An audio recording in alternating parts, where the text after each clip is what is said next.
Hi friends, ನಾನಿವತ್ತು ನನ್ನ favourite heroine Sreeleela ಅವ್ರ ಬಗ್ಗೆ ಮಾಹಿತಿ ತಿಳಿಸ್ಕೊಡ್ತಾ ಇದ್ದೀನಿ. ಶ್ರೀಲೀಲಾ ಅವರು ಹುಟ್ಟಿದ್ದು 14/6/2001. ಸ್ಥಳ ಬಂದು USA, ಅಮೇರಿಕಾದಲ್ಲಿ ಇವರು ಹುಡ್ತಾರೆ. ಇವರ ತಂದೆ ಹೆಸರು ಬಂದು ಸುಧಾಕರ್ ರಾವ್, ತಾಯಿ ಹೆಸರು ಬಂದು ಸ್ವರ್ಣಲತಾ.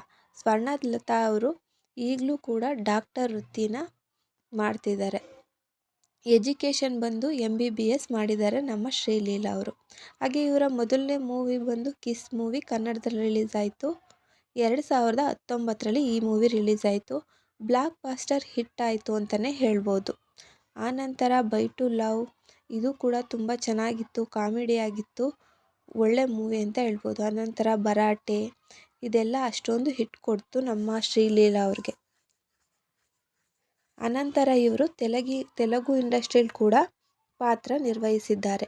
ಧಮಾಕ ಅಂತ ಒಂದು ಮೂವಿ ಮಾಡಿದ್ದಾರೆ, ಅದು 2002ರಲ್ಲಿ. ಗುಂಟೂರು ಕಾರಂ, ಹೀಗೆ ತುಂಬ ಮೂವಿಗಳಲ್ಲೂ ತೆಲುಗಲ್ಲೂ ಕೂಡ ಇವರು ಮೂವಿಗಳು ಮಾಡಿದ್ದಾರೆ. ಆದರೆ ಸೈಮಾ ಅವಾರ್ಡ್ ತಂದುಕೊಟ್ಟಿದ್ದು ಮಾತ್ರ ಕನ್ನಡದಲ್ಲಿ ಕಿಸ್ ಮೂವಿ ಮಾಡಿದಾಗ ಇವ್ರಿಗೆ ಉತ್ತಮ ನಟಿ ಪ್ರಶಸ್ತಿ ತಂದುಕೊಡ್ತು. ನಮ್ಮ ಶ್ರೀಲೀಲಾ ಅವ್ರಿಗೆ ತುಂಬ ಇಷ್ಟವಾದಂತಹ ಡ್ಯಾನ್ಸ್ ಅಂದರೆ ಅದು ಭರತನಾಟ್ಯ. ಹಾಗೆ ಆ್ಯಕ್ಟಿಂಗ್ ಫೀಲ್ಡಲ್ಲಿ ಇವ್ರಿಗೆ ಇಂಟ್ರೆಸ್ಟ್ ಇದ್ದಿದ್ದರಿಂದ MBBS ಮಾಡಿರೋ ಇವರು ಆ್ಯಕ್ಟಿಂಗ್ ಫೀಲ್ಡ್ಗೆ ಇಳಿತಾರೆ. ಹೌದು, ನಾನು ನಟನೆ ಮಾಡ್ತೀನಿ ಅಂತ. ಹಾಗೆ ಪುಷ್ಪ 2 ಕೂಡ ಒಂದು ಐಟಮ್ ಸಾಂಗಲ್ಲಿ ಕೂಡ ಇವರು ಪರ್ಫಾರ್ಮೆನ್ಸ್ ಮಾಡಿದ್ದಾರೆ.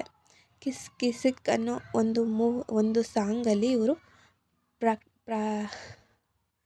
ಪಾರ್ಟಿಸಿಪೇಟ್ ಮಾಡಿದ್ದಾರೆ.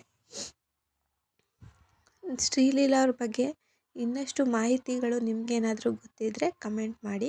ಹಾಗೆ ಈ ವಿಡಿಯೋ ಏನಾದರೂ ನಿಮ್ಗೆ ಇಷ್ಟ ಆದರೆ ಲೈಕ್ ಮಾಡಿ, ಹಾಗೆ ಸಬ್ಸ್ಕ್ರೈಬರ್ ಆಗಿ. ಇನ್ನೂ ಮುಂತಾದ ಹೀರೋಯಿನ್ ಬಗ್ಗೆ ನಿಮ್ಗೆ ಯಾರು ಇಷ್ಟ ಕಮೆಂಟ್ ಮಾಡಿ, ನಾನು ಅವ್ರ ಬಗ್ಗೆ ತಿಳಿಸ್ಕೊಡೋ ಪ್ರಯತ್ನ ಮಾಡ್ತೀನಿ. Thank you for the watching.